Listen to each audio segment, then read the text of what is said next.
Bye. मैं राग sir, आप लोग को नमस्ते। आइए, आज मैं आप लोग के बीच में उपस्थित हुआ हूँ पढ़ाने के लिए हिंदी व्याकरण। क्या? हिंदी व्याकरण।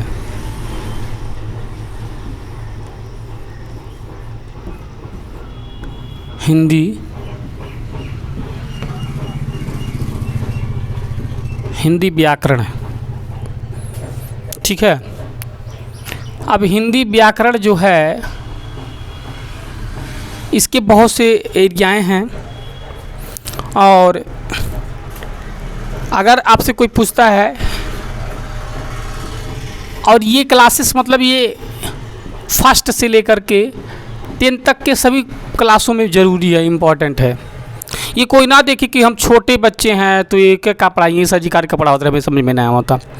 और फिर ये हाई स्कूल का बात है, ITL LKG को क्या पढ़ाई, नहीं, ये गलत फहमी में मत रहिएगा।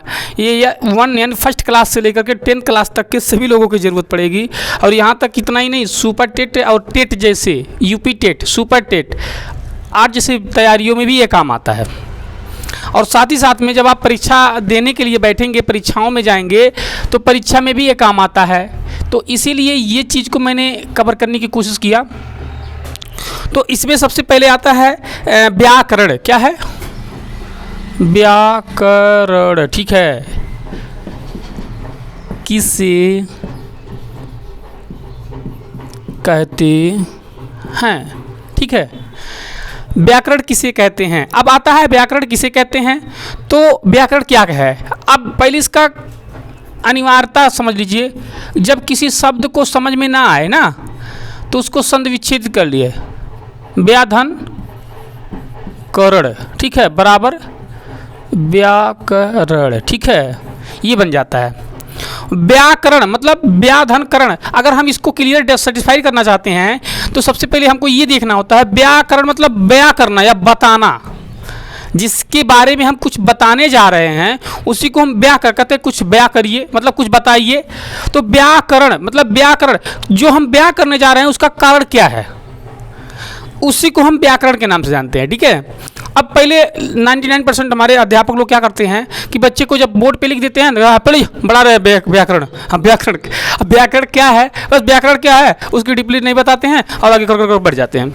तो नहीं, ऐसा नहीं होना चाहिए। ऐसा होना चाहिए कि जब हम एक एक शब्द को क्लियरिटी करते जाएंगे तो बच्चे को टेस्ट होगा, एकदम टेस्ट, मज़ा आ जाएगा। वाह क्या मज़ा आ रहा है, हाँ यार व्याकरण मतलब अच्छा, हमको जानकारी नहीं था व्याकरण क्या होता है। तो व्याकरण होता है ये। व्याकरण जब कंप्लीटी होती है, आप व्याकरण को मतलब व्याकरण, व्या मीन्स होता है कुछ बताया जाता है, कहते हैं व्या करिए, बताइए, हिंदी शब्द है। तो व्याधनकरण बराबर व्याकरण मतलब किसी के विशेष तरीके से किसी के बारे में हम जानकारी हासिल करेंगे, उसी को हम व्याकरण कहते हैं। क्या कहेंगे? व्याकरण। अब आइए, व्याकरण का परिभाषा क्या होता है। ये तो व्याकरण शब्द का मैं अर्थ बता रहा था, व्याकरण शब्द का अर्थ था। अब मैं व्याकरण का परिभाषा देने जा रहा हूँ। कह व्याकरण उन नियमों का समूह है जो हमें किसी शब्दों को शुद्ध बोलना, शुद्ध लिखना व शुद्ध पढ़ना सिखाता है, उसी को हम व्याकरण कहते हैं। अब आपसे कोई पूछता है कि व्याकरण किसे कहते हैं या व्याकरण क्या है, तो आपको यह कहना है कि व्याकरण वह तत्व है या वह साधन या वह स्रोत है जिसके माध्यम से हमको शुद्ध लिखना, शुद्ध बोलना व शुद्ध पढ़ने की तरीका को बताता है। उस नियम को या उस सिद्धांत को हम व्याकरण के नाम से जानते हैं।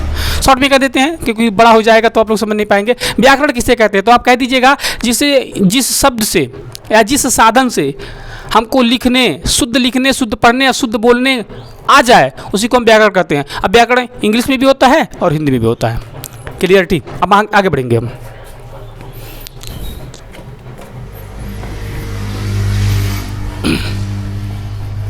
देखिए, अगर किसी चीज़ का तरीका नहीं होगा पता ना, तो उसको हम बार बार क्या करेंगे, उल्टा करते जाएंगे। क्या करते जाएंगे? उल्टा करते जाएंगे। जिस तरह से अगर आपको जानकारियाँ नहीं होगी तो गड़बड़ करते जाएंगे, ठीक उसी तरह से। चलिए मैं एक घटना का वारदात बताता हूँ। एक बार ऐसे हुआ क्या कि जब रामचंद्र जी का शादी हो रहा था, तो रामचंद्र जी अपने बारातियों को लेकर पहुँच गए जनकपुर में। तो सीता जी का शादी उदी हो गया, मतलब धनुष टूट गया। टूटने के बाद तो भोजन होता है ना, तो भोजन होने लगा। तो उसमें जब खाना खाने की प्रोग्राम आना शुरू हो गया, तो क्या हुआ, हनुमान जी खाना खाने लगे। तो भाई हनुमान जी उस समय सेनापति थे राम के। जो सेनापति, लड़ाई में भी सेनापति थे और उसमें भी अगुवाई में भी सेनापति थे। तो सब बंदर के अगुवाई यही कर रहे थे, हनुमान जी ही कर रहे थे। तो बंदरों का अगुवाई करने के दौरान तो सबकी थालियाँ लग गई एक लाइन से, तो थालियों में खाना आ गया। तो खाना आने के बाद तो पहले देखिए सब्जी बनता था, वो कटहल की सब्जी बनती थी। तो कटहल की सब्जी बनते थे तो और कटहल की सब्जी आई, परवल की सब्जी, आलू की सब्जी, मतलब तमाम तरह की सब्जियाँ आई गई। तो हनुमान जी देख रहे हैं ये किसका सब्जी है, ये किसका सब्जी है, ये किसका सब्जी है। तो मतलब आलू था, आलू को इसे दबाएं तो मतलब फूट गया, मतलब धंस गया, और ऐसे करके तो ऐसे तमाम तरह से मतलब सभी सब्जियों को ऐसे टेस्ट करते करते दबा दबा के देख रहे थे कि क्या है क्या है। तो एक मतलब एक कटहल था, कटहल का बीज था उसमें, वो कटहल था। तब तक वो क्या हुआ, जैसे इसे दबाएं बस वो छटक के ऊपर चला गया, छटक के ऊपर चला गया। जब छटक के ऊपर चला गया तो अब हनुमान जी सोचने लगे और ये तो गड़बड़ हो जाएगा, अब किसी के थाली में गिर जाएगा तो मेरी बड़ी बेइज्जती होगी। तो उन्होंने कहा कि अब क्या करें। तब तक वो ऐसा मुख बोल खोल के तो करके टप मुंह में, मतलब उसकी जो कटहल की आ रही थी उसको मतलब टप मुंह में रोक लिए। तो अब बंदरों ने इस घटना को देखा, है ये क्या, अच्छा इसी तरह से खाना है। अब सभी बंदर क्या किए, अपनी थाली में से उछाल उछाल के लगे टप टप मुंह में फेंक फेंक कर खाने। तो कहने का तात्पर्य है कि अगर किसी तरीके से कोई गलत अगुआ अगर गलत तरीके से बता देगा या समझा देगा तो सब लोग उसी पे ढर्रा पकड़ के चले जाते हैं, एकदम पूरा गलत करते जाएंगे। तो ठीक इसी तरह से मैंने इसको क्लियर करने की है। व्याकरण का मतलब होता है, पहले व्याकरण का जब हम किसी चीज़ को पढ़ते हैं या पढ़ाने का काम करते हैं तो पहले उसको डिटेल जाने, एकदम जान लीजिए। अगर भाई किसी रिश्तेदारी में जाएंगे तो उसका डिटेल्स नहीं जानेंगे तो कैसे उसके घर पहुंचेंगे, तो डिटेल जानेंगे तभी पहुंच पाएंगे। तो उसके डिटेल जानिए। तो मैंने आपको इसी के पहले क्लियर कर रहा था। अब हम बताने जा रहे हैं व्याकरण का परिभाषा। तो व्याकरण किसे कहते हैं या व्याकरण की परिभाषा क्या है। तो आपसे कोई पूछेगा व्याकरण क्या है, आप व्याकरण की परिभाषा दीजिए, तो आपको बताना है सिंपल सी भाषा में, व्याकरण उन नियमों का समूह है। क्या कहेंगे, व्याकरण उस नियमों का समूह है जिसके माध्यम से हमको शुद्ध शुद्ध लिखना, शुद्ध शुद्ध बोलना व शुद्ध से पढ़ना आ जाए, उस नियम को हम क्या कहेंगे, व्याकरण कहेंगे। ठीक। अब व्याकरण की देखिए, अब व्याकरण के बाद आता है भाषा। क्या आता है, भाषा। क्या आएगा, भाषा। अब भाषा क्या है, भाषा मीन्स होता है शब्द यानी लैंग्वेज। ये शब्दों को क्रिया किया जाता है, ठीक है, शब्दों को, जो शब्द हमारी जुबान से निकलती है, हमारी ध्वनियाँ निकलती है, उसी को हम एक तरीकाबद्ध रख देते हैं, ठीक है। और तरीकाबद्ध रखने की, स्पष्टीकरण करने की विधि को ही हम क्या कहते हैं, शब्द कहते हैं। अब शब्द कितने प्रकार के होते हैं, शब्द में शब्द जो होता है, अब शब्द और भाषा में दोनों का अलग अलग रिफ्रेशन है, मैं अलग देने जा रहा हूँ। देखिए शब्दों का रिफ्रेशन क्या होता है, मैं ध्यान दिखा, भाषा और शब्द ये दोनों का अलग अलग मायने रखता है। शब्द जो होता है, जैसे जो हम शब्द को बोलते हैं उसी को एक क्रमबद्ध में रखते जाते हैं, उसी को हम भाषा कहते हैं। जैसे हमने कह दिया मैं, तो कौन सा शब्द में आया, कुछ आया शब्द में, हाँ, लेकिन एक लैंग्वेज निकला क्या, कि एक बकरी बोलने का आवाज़ है, ये शब्द ही था, भाषा मैंने बोला। अब कौन सी भाषा का, बकरी का भाषा। अब भाषा है ना, मतलब किसी भी शब्द को जब डिटेल्स में हम जाएंगे और उसको क्लियर सर्टिफाई करते जाएंगे तब वो हो जाता है शब्द। मतलब जब किसी शब्दवा को यानी किसी भाषावा को जब शब्द में बांध करके हम बताने लगेंगे या जो उस पर सिटिक बैठेगा उसी का हम एक एरिया देते हैं, उसी को शब्द कहते हैं। जैसे मैंने भी बोला मैं, ओ, मतलब तुम्हारी तरह से ये कोई ध्वनि है, खाली ये ध्वनि है, शब्द नहीं है, लैंग्वेज नहीं है। तो अब शब्द कैसे बन जाएगा, जैसे हमने कहा क ख ग घ अंगा। अब ये हमने कह दिया कर, पहले हमने कह दिया कर, कहते हैं लोग कहते हैं ना क तब खा, मतलब वो लोग कहते हैं जो कम पढ़े लिखे लोग होते हैं, गंवार होते हैं, वो लोग क्या कहते हैं, अरे कि तब ये पढ़े लिखे बा, पहले करूँ तब खो, मतलब तब करूँ तब खो, मतलब करा तब खा, ठीक है। वो लोग ऐसे समझाते हैं, उनके अपनी भाषा में परिभाषा देते हैं। लेकिन हमारे कहने का तात्पर्य है कैसे होता है कर्म, मतलब क्रिया, क्रिया, ठीक है ना। कैसे होता है खोज। अब ये दोनों चीज़ की नई उत्पत्ति हो रही है, ध्यान रखिएगा। अब क्रिया में होता है कार्य करना, मतलब कोई भी कार्य कर रहे हैं तो खोजेंगे, कहाँ खोजेंगे, अरे भाई कोई ज़मीन पे भी खोज सकते हैं, दिमाग में भी खोजते हैं, दिमाग में क्या खोजे, क्या है ये सोचते हैं ना, तो खोज होता है। क्या होता है, खोज होता है। तो क्रिया और खोज का अनिवार्यता होती है। तो अब भाषा की उत्पत्ति होने जा रही है ना, तो कहते हैं अ आ इ ई, ठीक है, इ ई उ री, ठीक है ना। इस तरह से ये शब्द है, क्या है, ये शब्द है। अब इस शब्द को हम परिभाषित कर देते हैं, भाषा में ला देते हैं, जैसे आम,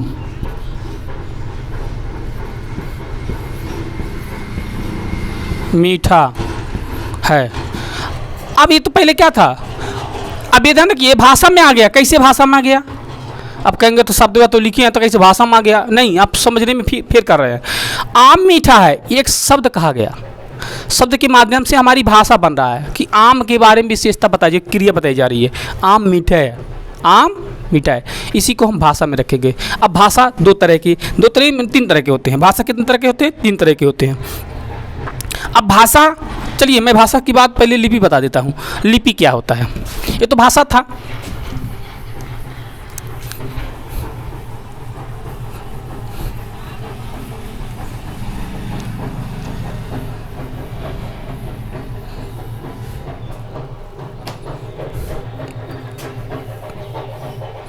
अब भाषा देखिए, भाषा में था, अब लिपि, लिपि।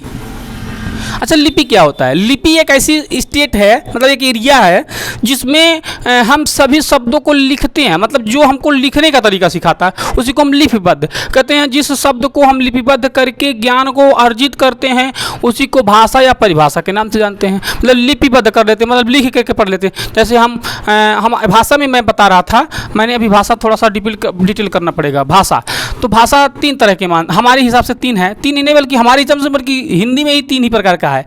पहले होता है मौखिक भाषा, मौखिक। दूसरा है सांकेतिक, ठीक है, सांकेतिक भाषा। और तीसरा है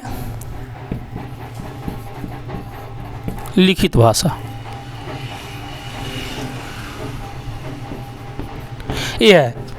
तो ये भाषा के 3 उत्पत्ति, 3 स्टेट है। तो मतलब इसको छोटा कहता है, बेसिक, अति बेसिक, लघु, सॉरी बड़ा, या इसको सबसे छोटला, उसके बाद ओकर बाद मझिलका, ओकर बाद सजिलका, माने बड़का।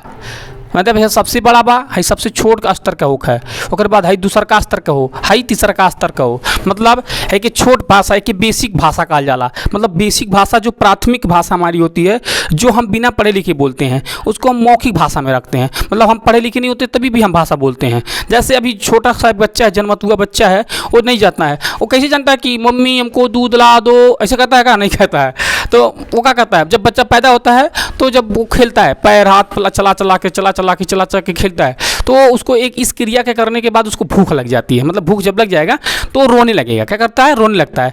तो रोने लगने से उसमें, रोने के बाद में माँ को ये फील होने लगता है कि ये बच्चा मेरा भूखा हो गया है। मतलब वो भाषा बोल रहा है। रोना उसकी क्या है? लैंग्वेज है। रोना उसकी एक लैंग्वेज है। अब इसको हम मौखिक भाषा में रखते हैं। मतलब उसका रोना, हंसना, खेलना, ठीक है, खिलखिलाना, ये मौखिक भाषा में आता है। फिर उसी तरह से जब वो स्टेज बड़ा हो जाता है, मतलब अभी तो शिशु बच्चे का मैं बात कर रहा था, अब वो 1 साल से 3 साल के अंदर आ गया, 4 साल के अंदर आ गया, तो वो मम्मी से बोलता है, मम्मी, पापा, दादा, पापा, काका, चाचा, मामा, जो भी है A to Z बोल लेता है। तो कौन बोलता है? कहाँ वो वर्णमाला पढ़ा रहता है? का नहीं पढ़ा रहता है। लेकिन वर्णमाला में नहीं, उसको चाचा बोलने, पापा बोलने आता है। उसको पता नहीं है पापा, उसको पता नहीं है पैसे पतंग वाला पै है, पता है कत्ते नहीं। अब जब वो 5 साल के ऊपर जाने लगता है तब उसको बताते हैं, बेटा ये पैसे पतंग वाला पै है, तब उसको बताते हैं। और उसको पहले ऑलरेडी उसके दिमाग में क्लियर टक, क्यों? क्योंकि पापा मतलब बोलने की लहजा उसके अंदर, जो हमारे ओष्ठ शब्द जिसको कहते हैं, ओष्ठ शब्द, प फ ब भ म, जो ओष्ठ बोलते हैं, इसको ओष्ठ शब्द, जो बोलते जब मैया या होठवा दोनों लड़ता है ना, उसी को होष्ट बोलते हैं। जैसे पा प फ ब भ म, मतलब इसमें ऐसे होता है, ठीक है ना। इसको तो उसको ओष्ठ शब्द बच्चे को ऑलरेडी बता दिया जाता है। वो बिना पढ़े लिखा, बिना स्कूल गए, बिना कुछ किए, उसको वो बता दिया जाता है, पटाख बता दिया जाता है। अभी इसमें क्या देखिए, पापा, मम्मा, मामा, पापा, दादा, मतलब जो ओष्ठ शब्द से बोलने वाले शब्द हैं वो बिना किताब देखे, बिना किताब पढ़े, उसको मौखिक रूप से प्राथमिक पढ़ाई घर पे मम्मी पापा ही उसको बच्चे को पढ़ा देते हैं, उसको मौखिक भाषा के अंतर्गत में रखते हैं। आइए अब हम बात करें सांकेतिक भाषा। सांकेतिक भाषा क्या होता है? सांकेतिक भाषा एक ऐसी स्टेज है जिसमें हम संकेत के माध्यम से हम बताते हैं। कहते हैं कैसे? संकेत मतलब किसी को मतलब चल जाइए मजा होता है ना, मतलब सांकेतिक भाषा। मान लीजिए आप कोई गूंगा गया तो मतलब हम नहीं जाओ कहा था, मतलब हमने मतलब सांकेतिक भाषा कर रहा है। अब उसको भूख लगी है तो क्या कहेगा? वो आकर आपसे कहेगा, मतलब बोल तो नहीं पाएगा ना, तो आपसे कहेगा, संकेत में कहेगा मतलब क्या कह रहा है? पेट में भूख लगल बा, 5 दिन से खैले ना बाटी। ठीक है, वो ये कह रहा है, मतलब सांकेतिक भाषा बता रहा है। तो अब सांकेतिक भाषा हमारी कहाँ कहाँ उपयोग होती है? जैसे मूक, मतलब जो गूंगे होते हैं, ठीक है ना, उनके लिए इस्तेमाल में लाई जाती है। और हम पढ़े लिखे भी, हम मूक नहीं है तभी भी हम इस्तेमाल करते हैं। मतलब ये सांकेतिक भाषा हर जगह पे यूज होती है, भाषा प्रयोग में लाई जाती है। कोई ज़रूरत नहीं है वो गूंगा है तभी ये मूक भाषा बोले, सांकेतिक भाषा बोलेगा। सब लोग बोलते हैं। जैसे मान लीजिए आप ट्रैफिक जाम है, तो ट्रैफिक जाम पे ट्रैफिक पुलिस क्या करता है? सांकेतिक करता है, इस तरह से। आज आप कहीं यात्रा कर रहे हो या कहीं जा रहे हो तो आपको क्या कह पाएगा? बस वाला आ रहा था, चिल्ला रोकेंगे, रोक दे हमें जाएगा, ऐसे करेंगे का? तो रुक नहीं करेगा, तो आपको सांकेतिक देना होता है। तो ये सांकेतिक भाषा में हमको पढ़ने को आती है, ठीक है। इस तरह से सांकेतिक भाषा मैंने डिफाइन कर दिया कि मतलब भाषा को 3 स्टेज बनाए जाते हैं, बेसिक और जनरल बेसिक, उसके बाद असामान्य बेसिक। तो मतलब इसमें से क्लियर कर दिया गया। अब सांकेतिक भाषा में आ गया, फिर उसके बाद लिखित भाषा क्या होती है। अब लिखित भाषा में देख लीजिए, लिखित भाषा एक ऐसा स्टेज है जो हमारे मन की भावनाओं को, ठीक है, जो हमारे अंदर उद्गम भाव होते हैं उसको हम किसी से आदान या प्रदान करते हैं। मतलब हम अपनी दिल की बात को किसी के पास पहुंचाते हैं, वो लिख करके जब पहुंचाते हैं और हमारी भावनाओं को पढ़ता है, समझ जाता है कि फलाना आदमी ये काम कहना या बात ये कहना चाहता है, उसी को हम लिखित भाषा के अंतर्गत में लाते हैं। जिस तरह से किताबें होती हैं जी, हमारी किताब में पढ़ाई जाती है। जैसे हमारे पहले के महापुरुषों ने पता नहीं क्या क्या किए, क्या कैसे किए, तो उनकी जीवनी हम लोग लिखित मिलती है। तो पहले के इतिहासों में बताया जाता है कि एरावल की गुफा और अजंता की गुफा, तो उसमें शिलालेख मिलते थे, तम्र लेख, शिलालेख, ताड़ लेख, पत्ता लेख, मतलब ये तमाम तरह से लेख मिलते थे। तो ताड़ लेख क्या होते थे? ताड़ लेख मतलब होता ताड़ा, जो तरकुल होते थे, तरकुल के छलवा पे लोग लिखते थे। तरकुल के पतवा को चीर करके पतरा जैसा बना करके उस पर लिखते थे, उसको ताड़ पत्र कहते थे। और उसके बाद ताम्र पत्र क्या होता? तांबे का पतरी बनता था, उस पर जो लिखते थे उसको ताम्र पत्र के नाम से जानते थे। उसके बाद सीलपट, तो सीलपट क्या होता था? जो हमारे पत्थरों पर, जैसे हमारे यहाँ के रोड पे जो रोड लगाए जाते हैं, जो यूनिटी मीटर बताया जाता है, उसको सीलापट कहते हैं। सीलपट मतलब सील पहले पत्थर होता है, पत्थर के पर लिखने की प्रक्रिया। उसके बाद शिलालेख जो होता है, शिलालेख दूसरा होता है। सीलपट और शिलालेख में अंतर है। सीलपट जो होता है, जो हमारे ट्रैफिक पर रोडों के किनारे पर जो स्लिप कार में लगाया जाता है, पट्टी लगाई जाती है, वो क्या बोलते हैं? पत्थर का गाड़ देते हैं यार, PWD वाला, हाँ वो इसी को मैं बता रहा हूँ। तो वो उसी को शिल्प पट्टी कहते हैं। और उसी के बाद जो शिलालेख होती है, स्तंभ लेख, शिलालेख, स्तंभ लेख की जो बात होती है, स्तंभ लेख में मतलब जो बहुत बड़ा स्तंभ होता था, उस पर अपनी पूरी इतिहास लिखवा करके छोड़ देते थे। और शिलालेख पत्थरों का लेख आता था, जो बड़ा अभिलेख, जिसको अभिलेख के नाम से जानते थे। तो अभिलेख क्या होता था कि जो बड़े बड़े पत्थर चट्टान होते थे, मतलब पहाड़ होते थे, उस पर छीनी हथौड़े से अपने इतिहास को, अपने बारे में राजाओं लोग कुरेद करके लिखवा देते थे। उसी को हम क्या कहते थे? अभिलेख। तो ये सब लेख मिलते थे। तो ये लिपि भाषा में, यहाँ से लिपियों में पढ़ाया जाता है। इसी को अब देख लीजिए, मौखिक भाषा, सांकेतिक भाषा। मौखिक भाषा को शब्द में पढ़ाया जाता है, सांकेतिक भाषा को शब्द में पढ़ाया जाता है, और इसी को लिपिबद्ध कर दिया जाता है। जो लिख दिया जाता है, लिख के समझाया जाता है, इसी दोनों को लिख करके जो बताया जाए उसी को लिपीय भाषा कहते हैं। अब लिपीय भाषा, अब लिपि भाषा तो प्राथमिक भाषा हमारा मौखिक, ये भाषा की जो उत्पत्ति होती है 3 होती है, मौखिक भाषा, सांकेतिक भाषा, लिखित भाषा। लेकिन हम उसके बाद बात करते हैं तो हमारे पास 14 भाषा, हमारे मतलब जितने राज्य होते हैं, 14 भाषा भारतीय संविधान में वर्णित है कि 14 भारतीय संविधान राष्ट्रीय भाषा के उन्मूलन में आ चुके हैं, मतलब उनको माना जाता है। तो इस तरह से 14 भाषाएं संविधान बोलने का अधिकार देता है। बाकी भाषा की बात ना करिए, कहते हैं मतलब जैसे जैसे जहाँ जितने दूर के पानी वैसे बदले बानी, मतलब कितने दूर की, जैसे जहाँ जहाँ पर जाने के बाद पानी बदलती जाती है वैसे हर जगह पे अपनी अपनी लैंग्वेज होती है। कहीं अवधी बोली जाती है, कहीं ब्रजी बोली जाती है, कहीं तमिल बोली जाती है, कहीं मलयालम बोली जाती है, कहीं बिहारी बोली जाती है, कहीं मेटुकाहा बोला जाता है, कहीं मतलब अवधी बोला जाएगा, कहीं ब्रजी बोला जाएगा, कहीं मतलब तमाम तरह से भाषा है, कहीं उड़िया बोला जाएगा, तो कहीं बंगाली बोला जाएगा। तो इस तरह से भाषाओं के मतलब बहुत सी भाषा हैं। तो हम उस भाषाओं को अगर डिटेल शब्द ज्ञान काम करेंगे तो बहुत ज़्यादा बड़ा भी हो जाएगा। तो हमने आपको बेसिक पढ़ाई दे रहा था कि मतलब ये हमारे बच्चों के लिए जो तैयारियां कर रहे हैं उनके लिए बहुत ही ज़रूरत है, और 1 से लेकर के 10 तक के बच्चों के लिए बहुत ज़रूरी है। जो यूपी बोर्ड और सुपरटेट जैसे एग्जाम्स की तैयारियां भी कर रहे हैं उनके लिए भी ये पढ़ाई बहुत ज़रूरी था। तो मैं इसी उद्देश्य से इस पढ़ाई को बनाया कि इसमें जो भी पढ़ाया जा रहा है वो सबके लिए इंपॉर्टेंट पढ़ाई है, ठीक है ना। अब हम आगे आपको फिर से बताते हैं। कराल लिपि की परिभाषा मैं देने जा रहा हूँ, ठीक है ना। अब लिपि मैंने उसे दे दिया है, मतलब उसे बता दिया है कि लिख करके जो बताया जाता है उसी को लिपि कहते हैं, लेकिन हम आपको थोड़ा सा क्लियरिटी करके जाते हैं। कराल लिपि किसे कहते हैं? जो हमारे अंदर विचार होते हैं, जो हमारे मन में भावना उठते हैं, उसी को हम कलम के द्वारा से लिख करके किसी पत्र पर, किसी कागज पर लिख करके किसी के पास अपनी भावनाओं को भेज देते हैं, उसी को लिपिबद्ध लिपि कहते हैं। क्या कहते हैं? लिपि। मतलब जौने से किताबिया बनल बा और किताबिया कहानियाँ पढ़ल जाला, वो लिख के समझा जाला। मतलब कोनो लेखक का कहानी रहल है वो लिख के बतावा था, वही के हमारे का कहल जाला? लिपि। का कहल जाए? लिपि। वह लिपि। जैसे हम बतौली है व्याकरण किसे कहते हैं, तो व्याकरण एक परिभाषा है ना, एक शिक्षा है ना, लेकिन हम उसको लिख दिए हैं, ठीक है ना। अब ये लिखने की बतिया को ही हम व्याकरण बनाते हैं, उसी को लिपि कहते हैं। तो लिपि 2 तरह की होती है, एक ब्रह्मी लिपि,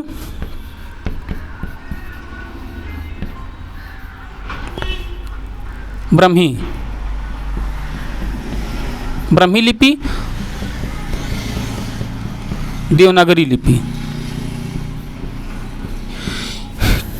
ये 2 लिपि। और लिपि की बात ना करिए, अभी तो ये हमारे प्रेजेंटेशन के लिपि माने जाते हैं, लेकिन प्रेजेंटेशन से लिपि के बाद हमारी लिपि और कुछ था। हम लोग पाली भाषा पढ़ते थे। पाली भाषा जब 300 ईसा पूर्व, यानी 232 ईसा पूर्व से बात कर रहा हूँ, 232 ईसा पूर्व जब अशोक सम्राट कालीन की वो सारी चीज़ें मिलती हैं, तो हमारे यहाँ पे हाई सब नहीं था, ब्रह्मी लिपि वगैरह वगैरह। तो अभी जब वैदिक काल की स्थापना हुई तब हम ये ब्राह्मणों द्वारा बनाई गई लिपियाँ हैं, ठीक है ना।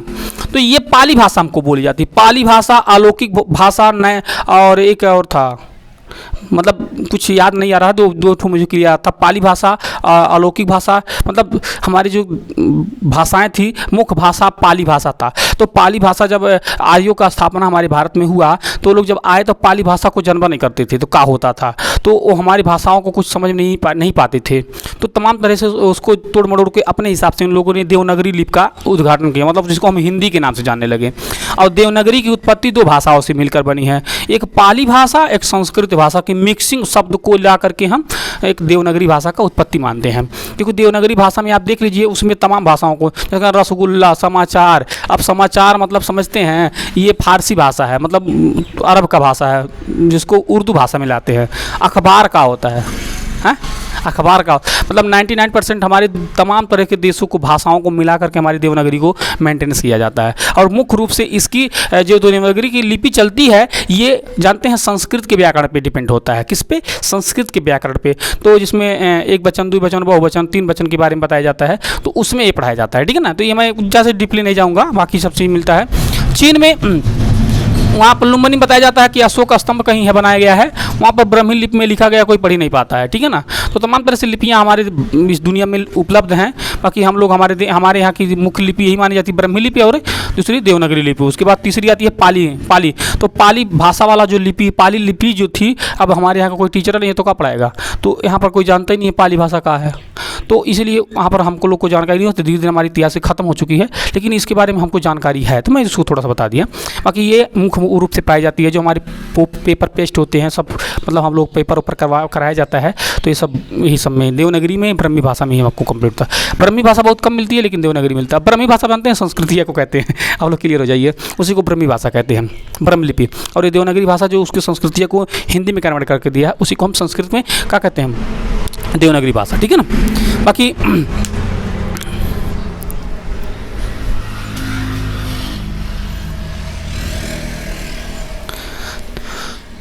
ठीक है, तो आइए हम थोड़ा सा और बताएंगे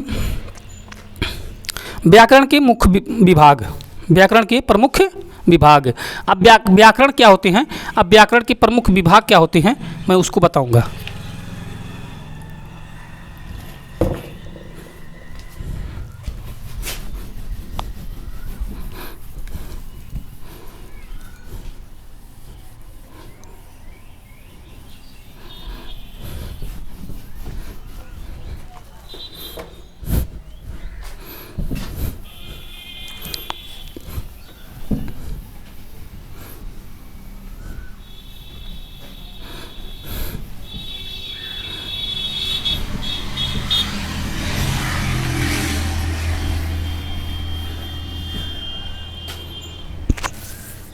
चलिए देखिए, व्याकरण के 3 प्रमुख भाग। व्याकरण के कितने भाग हैं, ऐसे प्रश्न में आ जाता है, व्याकरण के कितने भाग हैं। तो व्याकरण के कुल कितने भाग हैं, ठीक है, व्याकरण के कुल कितने भाग हैं। अब व्याकरण के कुल कितने भाग हैं, तो इसमें कह रहा है, अब उत्तर लिखना है, ये तो प्रश्न बन गया है, अब उत्तर लिखना है आपको। उत्तर में लिखिएगा व्याकरण, व्याकरण के प्रमुख रूप से 3 भाग होते हैं। ये परिभाषा है। मतलब अगर कोई आपसे पूछता है व्याकरण के कुल कितने भाग हैं, तो आपको कहना व्याकरण के कुल 3 भाग हैं। तो क्या विभाग है, इसी को भाग भी कहते हैं, उसी को विभाग भी कहते हैं, ठीक है ना। कोई क्लियर होने की मतलब कन्फ्यूजन होने की जरूरत नहीं है आपको। कुछ लोग कहते हैं व्याकरण के कितने भाग हैं, व्याकरण कितने भाग में बांटा गया है, या कुछ लोग कहते हैं व्याकरण के कितने रूप है, या व्याकरण के कितने परिभाषाएं हैं, मतलब ऐसे पूछ सकते हैं। तो उसी भतीजा को 3-4 मरते घुमा फिरा के एग्जामिनर पूछ लेते हैं। तो हमारे बच्चे पढ़े रहते हैं कि तभी हम दूसरा कवा, अब पूछ लेता तीसरा कवा, तो कन्फ्यूजन कहीं का हम बताई का। अब वो लड़कवा स्पष्ट रूप से होकर जाना ला कि हमें हाँ तो पढ़ ले बाटी, लेकिन वो कन्फ्यूज का हो जाला। तो जैसे कह दिली प्रमुख व्याकरण के कुल कितने भाग हैं, अब हम लिख दिए व्याकरण के प्रमुख रूप से 3 भाग हैं, ये तो उसका सटीक आंसर हो गया। लेकिन अब पूछ लेगा हाँ, अब ये पूछ लेगा व्याकरण के कुल कितने विभाग हैं, अब इसे पूछ लेगा यही चीज़ आपको, व्याकरण के कुल कितने विभाग हैं, तो यही चीज़ फिर से लिख दीजिएगा व्याकरण के कुल 3 विभाग हैं, बस बात खत्म। यही होना था। आगे देख लीजिए। आइए अब हम बात करते हैं इसके 3 विभाग में क्या नाम है। इसका 3 विभाग, पहले नंबर फर्स्ट पे आता है वर्ण विभाग। हाल है बता देते ठीक, तब कन्फ्यूज हो जावा, तब समझो तो मजा आई। वर्ण विभाग, शब्द विभाग, और तीसरा वाक्य भाग। देख लीजिए, अब इसी को मैं समझा रहा था, ये सब जो यहाँ पर मैं लिखा हूँ ना, उसी के अनुसार मैं इसको लिख के दिया हूँ। तो जब एग्जामिनर में पूछी, मतलब परीक्षा में पूछी, तो ऐसे उल्टा पूछ ले, कोई घुमा दे, ऐसे कहा कि व्याकरण के कुल कितने भाग हैं, तो एम हम पता नहीं जैसे तुमके पढ़ावा तटी, तो ये तू इसे पढ़ ले रहा, परिचित हो गईला। लेकिन ये डायरेक्ट ऐसा लिख दी प्रश्न में, उल्टे कह दे कि व्याकरण के कुल कितने विभाग हैं। अब देखा तू पढ़ ले का बेटा भाग, वो पूछे तो विभाग, तो अब बी भाग है, बी जोड़ दे अलिस, ठीक बा, बी जोड़ देता। अब तू कन्फ्यूज हो गईला, अरे बाप सर जी तो भाग पढ़ौला न है, ये विभाग कहाँ से पूछा था, लिखबा नहीं करवा, चलिए घूम के पूछिए सर जी लिख ला हो, तो कहा सर जी आम हम कितनी हम जोड़ पढ़ा नहीं तो नहीं ला रख है, गदाराम हुआ ला रख है, लेकिन बात समझ नहीं पौला, वो विभाग पूछ ले लीस, अब तुमके भाग पढ़ा के लाल वही के ना और हाल है। तो अब हमें पूछा था, देख ला ये समझाओ एक क्लियर रहा हमारा थोड़ा सा, इन्हें तो बता देनी सन। तो देख ला एम क्या कहा था कि व्याकरण के कुल कितने भाग होते हैं, तो व्याकरण के प्रमुख रूप से 3 भाग होते हैं। तो वर्ण भाग, शब्द भाग, वाक्य भाग। अब हम इसी को फिर से नंबर 1, नंबर 2, नंबर 3, अब हम इसमें यहाँ से देख लीजिए वर्ण विभाग, ठीक है, शब्द विभाग, शब्द विभाग, वाक्य विभाग, ठीक है, ये है।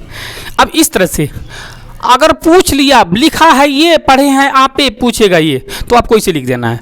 तो अब हम बात करते हैं, देखिए डीपली बात करेंगे ये तीनों के बारे में। यही चीज़ है, यहाँ पर भी बताया गया है, यहाँ पर भी बताया गया है, लेकिन ये चीज़ अलग अलग है।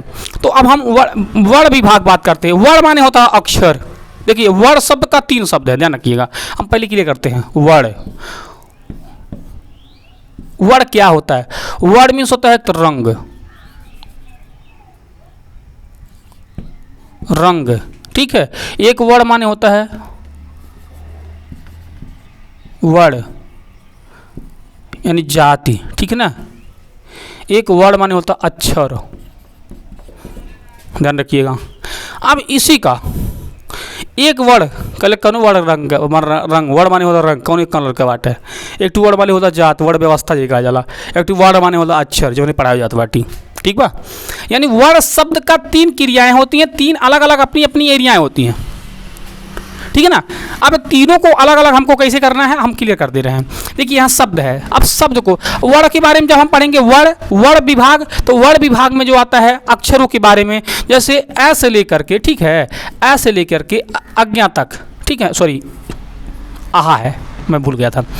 ऐ से लेके आहा तक ये आपके क्या आते हैं? वर्ण, ठीक है ना, वर्ण आते हैं। अब इसी वर्णवा को विस्तार जब करेंगे तो ऐस से लेकर के अज्ञा तक लिख देंगे, इसी को वर्ण कहा जाएगा। क्या कहा जाएगा? वर्ण माने अक्षर। हम वही पढ़ा रहे हैं, ध्यान रखिएगा, वही तो समझाए हैं खाली आपको क्लियर करने के लिए। वर्ण माने अक्षर। अब वर्ण ये दोनों में से देखिए अंतर क्या होता है, इसके में इसमें से, इसके पास 13 है, इनकी संख्या 13 है और इनकी है 39। कुल टोटल 49 या 52 अक्षर होते हैं, 52 अक्षर होते हैं, 52 अक्षर होते हैं, जिसमें 2 सहायक होते हैं, ठीक है ना। अब ये सब क्लियरिटी ये कहाँ आते हैं? वर्ण विभाग में आते हैं। वर्ण के मैं क्लियर कर दिया। अब आता है शब्द विभाग। तो वर्ण माने होता है जैसे एक एक अक्षर को पढ़ा जाता है, अ आ इ ई उ ऊ री, ए ऐ ओ औ अं ऐ, क ख ग घ अंग, च छ ज झ इं, ट ठ ड ढ अड़ा, त थ द ध न, प फ ब भ म, य र ल व स, ख स ह छ त्रि अज्ञा, ठीक है। अब कुछ लड़कन के जानते ना, हमारे उत्तर प्रदेश में एक तो पढ़ाई चला रहा लड़कन के, हम बेइज्जती नहीं करा था, ठीक है, लेकिन बतावा था, ठीक। हमारे लड़कन के यात्रा मास्टर लोग पढ़ौले बाटे या लड़के पढ़े लिखे, हम कई मरतबे बच्चों को, हम प्राइवेट स्कूल की पढ़ा टीचर है, हमारे पास खुद का स्कूल है, तो हम बच्चों को अपने जब पढ़ाते थे तो हमारे पास बच्चे आते थे पढ़ के, तो हम उनसे पूछते थे बेटा पढ़ाओ, का पढ़ के सुना दो थोड़ा, तो जानता का पढ़ाओ, ऐसे पढ़ा, छोटा वाला अनार, बड़ा वाला आम, तो हमने कहा बेटा स्वर व्यंजन पढ़ाओ ना, आ ई सर जी क्या होला, हमने कहा ये क्या होता है, क्या होता है, पढ़ाओ, यही तो पढ़ाई है। ये ऐसे अनार वाला आम जिंदगी भर 1 से लेकर के 5 तक पूरा यही तुम किताब पढ़ रहे हो, ऐसे अनार ऐसे आम, अनार के दाने लाल लाल आम खाते मिट्टू वाला, अरे आम मिट्टू लाल खाने के बाद किसी और को खाने दोगे? खाली तो बेसिक तो आम मिट्टू लाल को सिवा और किसी को देना नहीं चाहता है, तो आप लोग भी सोचते हैं कि मतलब किसी को ना मिले। तो सर ये सर जी हमारे स्कूल में ना पढ़ा जाला, बच्चों का आता ना, ऐसे बच्चे साफ कहते सर जी हमारे स्कूल में ना पढ़ा जाला, तो हमने भाई कहाँ पढ़ाई होता है, तो लोग कहते सर जी हम लोग को ऐसा नहीं पढ़ाया जाता, तो हमने कहा बताओ कैसे पढ़ाया जाता, हमने कहा अच्छा का पढ़ाते हैं, तो कहते हैं हाँ का पढ़ाते, हमने कहा अच्छा सुनाओ, उसको भी सुनाओ, तो फिर कैसे सुनते, का खा गा घा अंग। अब बताइए इतना बच्चा गलत पढ़ रहा है, लेकिन टीचर हमारा आंख बंद करके उसको पढ़ाता है। अब बताइए उसको नहीं बताता है बेटा ये का नहीं है, जब हम कै देखिए, अब उसको कै में और का में डिफरेंट ही नहीं है, पता ही नहीं है। अब हमारे बच्चा की पढ़ाई का मिला था क, और बोलत का बक्का, हम लेके हमारे बच्चन के बेसिक पर जो पढ़ाई पढ़ा रहे हैं अध्यापक लोग, अब हम तो पता नहीं, हम उनको कुछ तो कह नहीं सकते हैं, लेकिन हमारे सरकार की कमियागिरी होने की वजह से हमारे बच्चों का भविष्य बर्बाद हो रही है। जो प्राइमरी पे लोग पढ़ रहे हैं उनको बेचारे को जहाँ क ख ग लिखा गया है वहाँ पर का खा गा पढ़ता है बच्चा, का खा गा ऐसा मुँह खोल के बोलते हैं, अब तो दंग हो जाते हैं। उसको ये नहीं बताते बेटा ये नहीं है, ये क एक है, देख लीजिए मैं आपके लिए क्लियर करने दे रहा हूँ, नहीं तो लोग कहते हैं ना ये अंगुलियाँ उठाने वाले बड़े ज़्यादा होते हैं, तो मैं उनको चांस ही नहीं दूंगा ना, मैं क्लियर कर दे रहा हूँ कैसे वो लोग गलत कर देते हैं। अब बच्चे को हमारे देख लीजिए क्या पढ़ाते हैं वहाँ पर, सुखो भाई जल्दी से। देख लीजिए, अब बच्चा प्राइमरी का बच्चा ऐसे पढ़ता था, मैं बता रहा हूँ,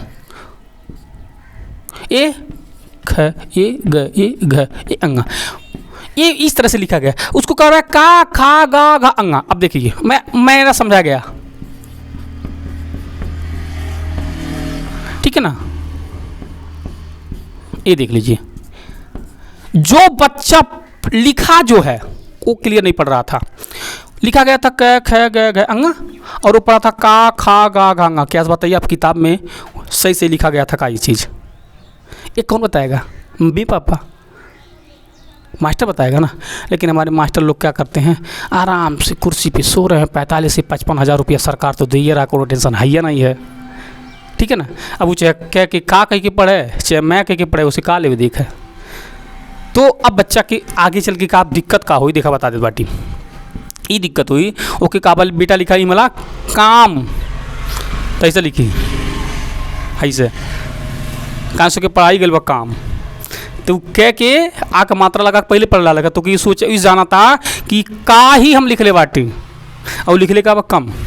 तब आपके पास जब कापी जेते सही सके दुआ कमी नहीं कही के ऐसे गलत पढ़ाओगे, ऐसे गलत लिखोगे, ये तो ना बताऊला कि बाबू हमारा गलती है। तो इस तरह से हमारे बच्चों के भविष्य को बर्बाद करते हैं। तो बाकी देखिए, मैंने इस वर्ड व्यवस्था को पढ़ा रहा था, वर्ड पढ़ा रहा था, तो वर्ड में इस तरह से अक्षर आते हैं। तो मैं उन लोग से अनुरोध करता हूं जो हमारे प्राइमरी पर बच्चों को पढ़ाते हैं, उसको क्लियरिटी ऐसे अज्ञा तक पहले रटवाएं और उसको 7 दिन तक क्लियरिटी पढ़ाएं, ऐसे अज्ञा तक आ ई करके। अनार के दाएं लाल लाल मत रटवाइए, इससे बच्चों को कुछ आने वाला बोलाना नहीं है। हाँ, वो जानते हैं कि इसके बच्चों को पढ़ाई है एकदम नॉर्मल घर के बच्चों के लिए, जैसे उनको थोड़ा पढ़ने में मज़ा नहीं आ रहा। अनार के दाने लाल लाल आम खाते मिट्टू लाल आम ई आम खाने वाला गाना वाला मिट्टू खाने वाला जो है ना, वो छोटे छोटे बच्चों को जो आंगनबाड़ी में पढ़ते हैं, क्योंकि उनको मज़ा आएगा। और जब जी के बेचारे के अक्षर पढ़े आ गए, पहचाने आ गई, देखिए अनार के दाने लाल लाल कर इसका मतलब है कुछ नहीं। तो उन लोग की देखिए बेसिक पढ़ाइयाँ अलग कर दीजिए, उसको अलग डिफाइन कर दीजिए क्या क्या पढ़ो जो बच्चों को पढ़ाना है। तो यहाँ से ये देख ला, ऑलरेडी हम टीचर हैं। दूसरा नंबर हम शिक्षा शास्त्र से ग्रेजुएशन फाइनल कर बाटी। शिक्षा शास्त्र से ग्रेजुएशन फाइनल है। इतिहास से मेरा सब्जेक्ट हमारा ग्रेजुएशन इतिहास, शिक्षा शास्त्र और हिंदी मेरा मोस्ट विषय था, मैंने ग्रेजुएशन उसमें फाइनल किया।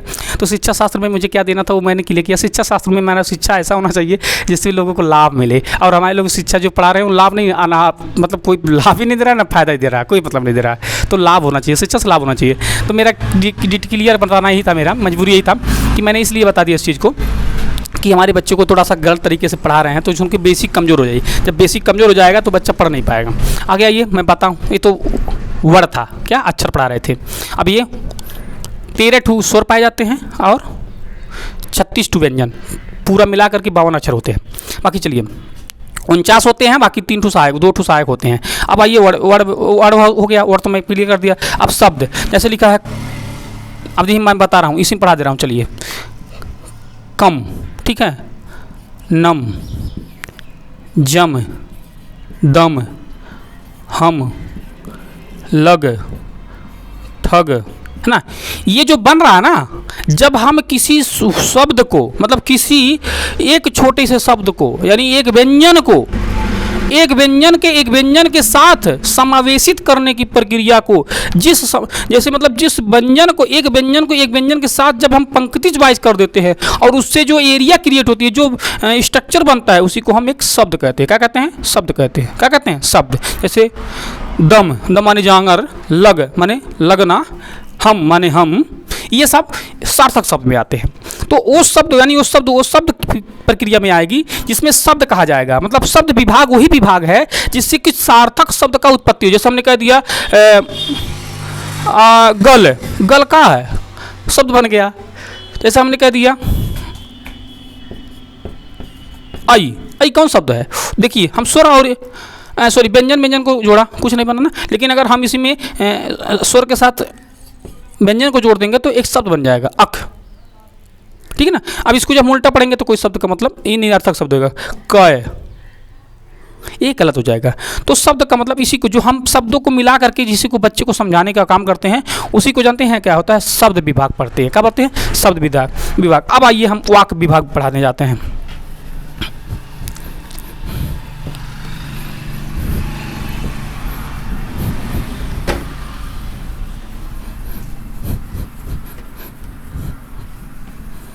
वाक्य विभाग, ठीक है ना।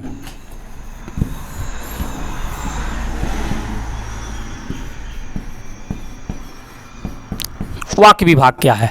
वाक्य विभाग भी जानते हैं। वाक्य विभाग एक ऐसा स्टेज है जिसमें हम किसी शब्दवा को जब जोड़ लेते हैं, जैसे हमने कहा मेरा नाम है राग, क्या नाम है? राग, सॉरी राम लिख दे रहे हैं, राग, मेरा नाम है राग। राग एक अच्छा लड़का है, ठीक है। अब देखिए ये हम जो पढ़ा रहे हैं वाक्य है, ठीक है ना। वाक्य मतलब शब्दों के समूह को एक साथ पंक्ति वाइज करने की विधि को हम वाक्य विभाग कहते हैं। क्या कहते हैं? वाक्य।